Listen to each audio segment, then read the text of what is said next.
Welcome back sa aking YouTube channel. Para sa mga first time mo ako na manood, please click mo na yan, Jeremy's TV Manila. Anyway guys, wala nang bayad ito, libre lang. Tulong mo na lang din sa kapwa mo. Alright, thank you very much po. So topic natin ngayon po, today's reflection. Life is so short. Yan guys. Yan ang madalas nating marinig, di ba? Sa mga social media, sa mga kaibigan, at kung saan pa. So, nakakalungkot nga lang, di ba? Lahat tayo, guys, especially ako, nadaanan ko na yung mawalan ng mahal sa buhay. Nanay ko, tatay ko, kapatid, tita, pinsan, lahat na yata, guys, naranasan ko yan. So, ang tao talaga, dumaranas ng matinding kalungkutan pag may nawawalan sa ating mahal sa buhay. Totoo po yan, guys, totoo po yan. Pero sabi nga nila, una-una lang yan, at lahat tayo ay darating sa ganong pagkakataon o sa takdang oras.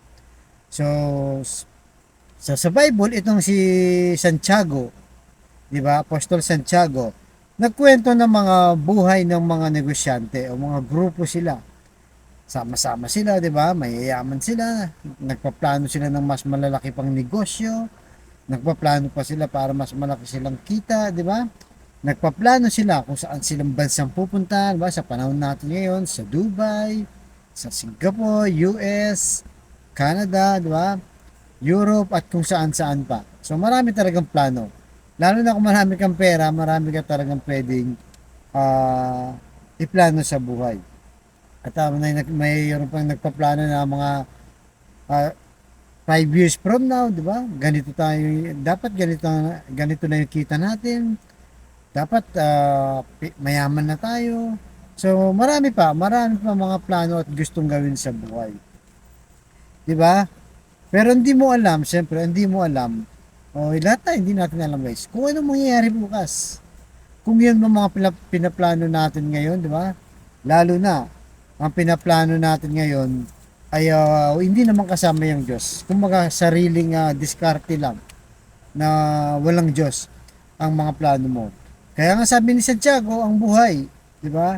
Ang buhay natin sa mundo ay parang hamog lang. Nandiyan yung hamog, tapos maya-maya lang, pag sumikat na yung araw, mawawala na. Ganun lang ang buhay natin dito sa mundo. Walang permanenteng nabubuhay. Lahat tayo ay mawawala. So kaya kung sa tingin mo, ang buhay mo'y kontrolado mo, di ba? Usually kasi guys, sa mga mayayaman, di ba? Kontrolado. Sinasabi nila kontrolado nila ang buhay nila dahil nga marami silang pera. Yung mga taong nasa ibaba nila, lahat nagagawa nila kahit anong iutos nila. Sumusunod sila kasi nga marami silang pera. Kahit anong ipagawa, sumusunod. Pinapaandar ng pera.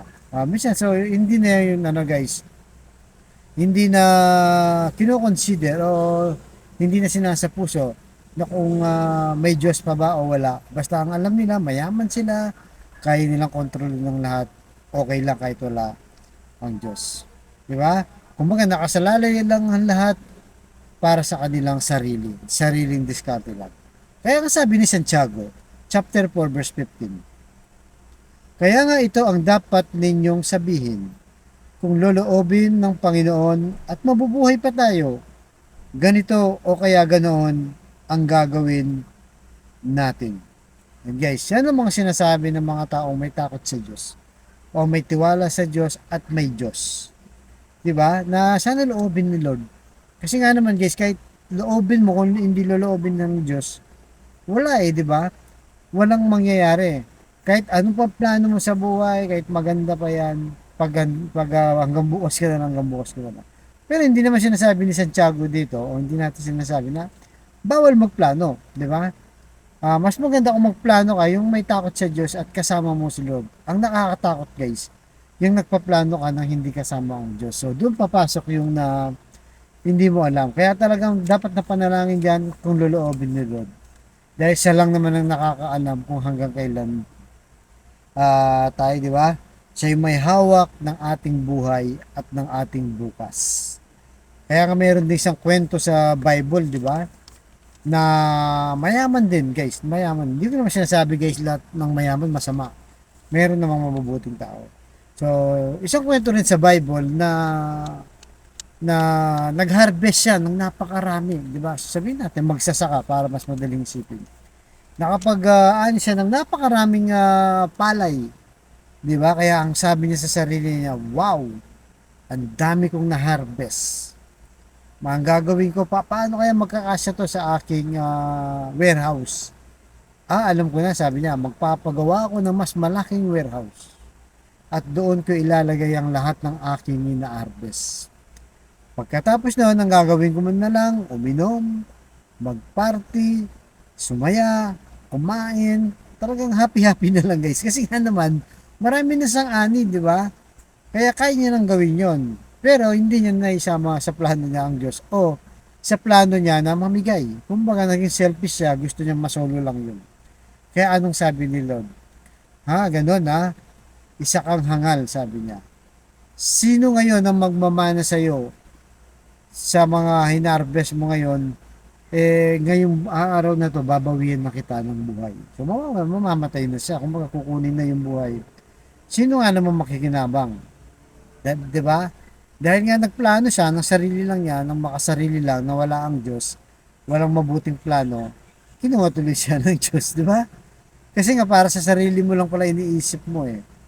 Kaya yun po ang ating hingin na sana'y matuto tayong magbahagi ng tulong, di ba? Na lahat ng plano natin ay dapat kasama ang Diyos. Huwag ang sarili nating buhay o yung sarili nating diskarte para matupad ng lahat ng yan. Dahil kung kalooban ng Diyos, guys, mas maganda magplano ka na kasama ang Diyos ay tsak yun matupad.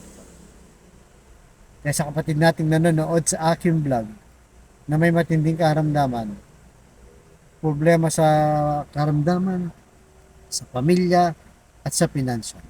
Sabayin mo ko sa napakasimpleng dasal na kung ikay maniwala at magtiwala sa Diyos at lalong-lalo na kung isama mo sa plano mo ang ating Diyos ay tsak yun kanyang ipagkakaloob sa tamang panahon.